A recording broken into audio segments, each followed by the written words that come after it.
Hello guys, welcome to Pakistani real reaction. तो कैसे हैं आप सब? उम्मीद है आप सब बढ़िया होंगे, मजे में होंगे और खुश भी होंगे। मेरा नाम है मुदस्सिर, मैं हूं मुबशिर। सो गाइस, बहुत ही ज्यादा इंटरेस्टिंग वीडियो है। वीडियो का जो टाइटल है वो है फिर जासूसी को दौड़ा चीन, भारत बोला दिखाई पड़े तो सीधा उड़ा देंगे।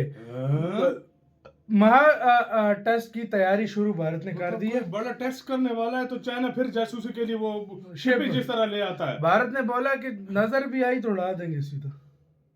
भारत ने इस पर सीधा जवाब दिया, वो नहीं कि अभी क्यों भारत प्रोटेस्ट किया। पहले वीडियो देखते हैं उसके अब क्या हुआ है। टेक्नोफेरिया का वीडियो है तो स्टार्ट। दोस्तों, चीन की बेचैनी और घबराहट बता रही है कि भारत कुछ ऐसा करने जा रहा है जिसने बीजिंग में बैठे कम्युनिस्ट पार्टी के आकाओं की नींद हराम कर दी है। क्योंकि एक तरफ भारत अपने अब तक के सबसे गुप्त और घातक मिसाइल टेस्ट की तैयारी कर रहा है, तो दूसरी तरफ चीन ने अपने सबसे बड़े जासूसी जहाज को हिंद महासागर में उतार दी है। दरअसल डीआरडीओ एक महा टेस्ट करने जा रहा है, लेकिन चीन को डर इस बात का नहीं है कि भारत मिसाइल दाग रहा है। चीन को डर इस बात का है कि आखिर भारत दाग क्या रहा है। क्या यह अग्नि प्राइम है, क्या यह केचार है, या फिर कोई ऐसा गुप्त हथियार है जिसकी भनक दुनिया को नहीं है। इसी डर के मारे चीन ने अपने युआन वांग क्लास के जासूसी जहाज को भारत की जासूसी के लिए भेजा है, लेकिन भारत ने अपनी रणनीति बदलते हुए टेस्ट की लोकेशन और टाइमिंग में ऐसा खेल खेला है कि चीनी जहाज समंदर में गोल गोल घूमता रह जाएगा। तो कुर्सी की पेटी बांध लीजिए, क्योंकि आज हम आपको समंदर में चल रही इस जबरदस्त तनातनी की पूरी कहानी बताने वाले हैं।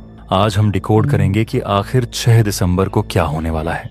चीन अपने जहाजों को हजारों किलोमीटर दूर क्यों भेजता है, और कैसे अंडमान निकोबार अब चीन के लिए एक किल जोन बन चुका है। लेकिन इससे पहले कि हम इस महा मुकाबले की गहराई में उतरें, अगर आपको भारत और डीआरडीओ की ताकत पर गर्व है तो वीडियो को अभी लाइक करें और कमेंट बॉक्स में जय हिंद लिखें। याद रहे, जय हिंद कहना हम सब के लिए गर्व की बात है। दोस्तों, सबसे पहले समझते हैं कि खबर क्या है। दरअसल भारत ने एक नोटम जारी किया है। नोटम का मतलब होता है नोटिस टू एयरमैन। यह एक तरह की चेतावनी होती है जो दुनिया भर के पायलटों और जहाजों को दी जाती है कि फलां तारीख को फलां इलाके में हम मिसाइल दागने वाले हैं और इस रास्ते से दूर रहना। भारत ने 6 से 8 दिसंबर के बीच बंगाल की खाड़ी में 1650 किलोमीटर लंबा एक नो फ्लाई जोन घोषित किया है। यह जोन ओडिशा के तट से शुरू होकर दक्षिण की तरफ जा रहा है। जैसे ही यह नोटम जारी हुआ, चीन के कान खड़े हो गए। चीन की सैटेलाइट्स और रडार सक्रिय हो गए। रिपोर्ट्स के मुताबिक चीन ने तुरंत अपना रिसर्च वेसल, जिसे दुनिया जासूसी जहाज कहती है, हिंद महासागर की तरफ रवाना कर दिया। चीन का मकसद साफ है, वह भारत की मिसाइल की ट्रेजेक्टरी, उसकी स्पीड और उसकी सटीकता का डेटा चुराना चाहता है। मिसाइल से निकलने वाले रेडियो सिग्नल्स और टेलीमेट्री डेटा किसी भी दुश्मन के लिए सोने की खान होते हैं।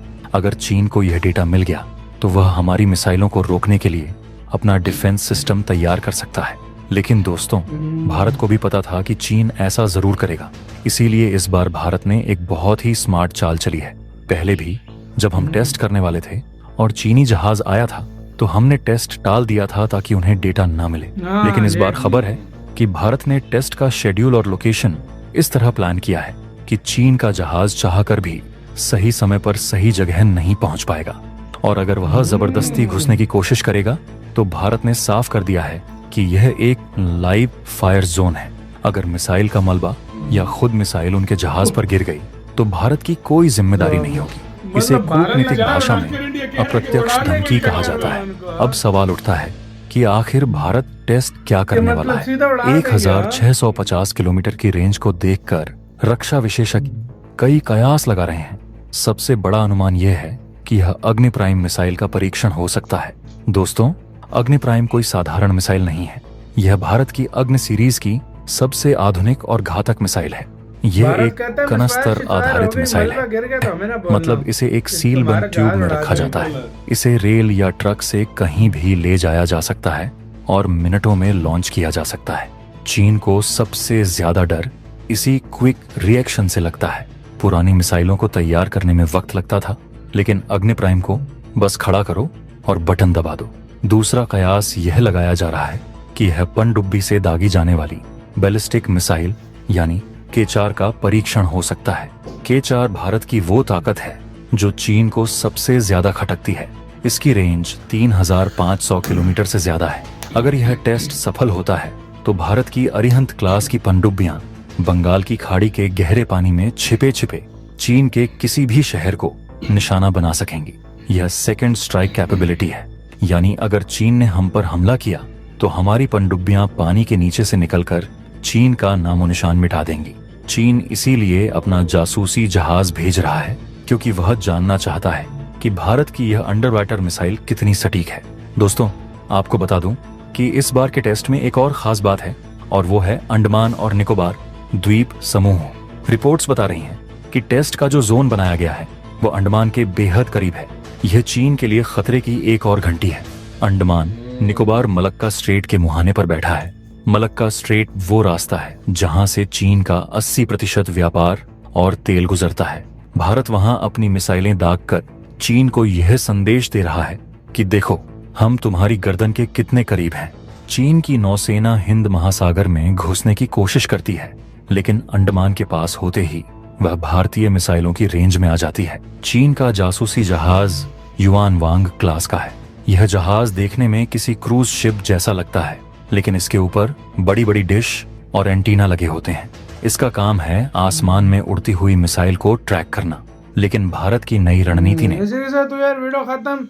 मतलब सीधे लफ्जों में भारत ने बोला है कि इस बार नजर आया तो मतलब मैं तो एक बार कहता हूँ भारत जानबूझ के इसको मिसफायर करे और सीधा नहीं मलबा नहीं, जानबूझ के भारत मिसफायर इसको करे और बोले, या तो टारगेट करे और बोले मिसफायर हो गया। मैंने पता लगा सीधा शिप पड़ा है, सीधे शिप के ऊपर लगना चाहिए। जब भी कोई टेस्ट करने लगता है, जब भी कोई प्रॉब्लम ये होता है, फुदक के आ जाता है। ये फुदक के कोई ज्यादा मसला है। चाइना ने बनाया हुआ है। इतनी तेरी फटती है तो तू पंगे क्यों लेता है इंडिया से? इंडिया से तो पंगे क्यों लेता है? अगर सीधी सी बात है। पिछले दिनों सही हुआ था, पिछले दिनों बकचोदी नहीं कर रहा था। अभी फिर फिर अरुणाचल प्रदेश की बात की है, फिर से आया, तो मतलब ये फिर चाहता है कि एक बार मिसफायर हो इसके ऊपर। मैं तो कहता हूँ जानबूझ के भारत मारे और बोले मिसफायर हो गया। जिस तरह ब्रह्मोस आया था ना, हाँ ना, कोई मिसफायर पे तो बंदा कोई वो आपत्ति भी नहीं जता सकता। तो उस जोन में आया क्यों है भाई? इंडिया बोलेगा तू इधर आया क्यों है? मैंने पहले तो ये बोला था कि तू इधर आ सकता, क्यों आया भाई? क्यों आया? हाँ, हमने तो टेस्ट किया, अब तेरे ऊपर आ गया तो अब क्या कर सकते हैं? इंडिया से बोले, सही बात है। मजा आ जाएगा यार ये वो, लेकिन सही बात है। फिर भी यार अब देखो कौन सा मिसाइल है खतरनाक सा होने लगा। फिलहाल कोई कन्फर्मेशन मिसाइल हो तो बंदा बोले ना कि यार एक मिसाइल है, पता नहीं कोई हजारों किस्म के कन्फर्मेशन नहीं हुई कि मिसाइल कौन सा भारत करने जा रहा है। कुछ लोग क्या से लगा रहा है, लेकिन वो भी अभी कंफर्म नहीं है कि कौन सा मिसाइल होने लगा। ये तो जिस दिन होगा तब पता लगेगा। 16-17 नोटम दिया है, तो आपकी क्या राय है गाइस? बताना अपना बहुत ज्यादा ख्याल।